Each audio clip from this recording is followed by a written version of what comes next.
আসসালামু আলাইকুম রহমতুল্লাহি ওবরাকাতুহু। সম্মানিত দিনী বাইগণ, আশা করি এবং দোয়া করি আপনারা সকলেই ভালো আছেন। আপনাদের দোয়াই আল্লাহ পাকের রহমতে হুজুর পাক সাল্লাল্লাহু আলাইহি ওয়াসাল্লামের ফয়েজ ও বরকতে আমিও ভালো আছি।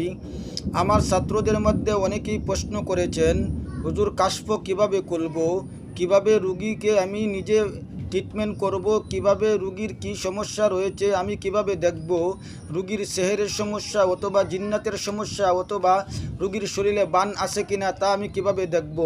আমি আপনাদেরকে বলবো, আগে আপনারা শ্বাস প্রশ্বাসের জিকির করুন। লা ইলাহা বলার সময় আপনার শ্বাসটা বাহির হবে, ইল্লাল্লাহ বলার সময় শ্বাসটা ভিতরে যাবে।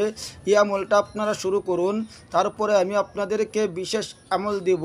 এই আমলের মাধ্যমে আপনার কাশফ খুলে যাবে ইনশাআল্লাহুল আজিজ। আপনারা সকলেই মনোযোগ সহকারে এই আমলটি করুন।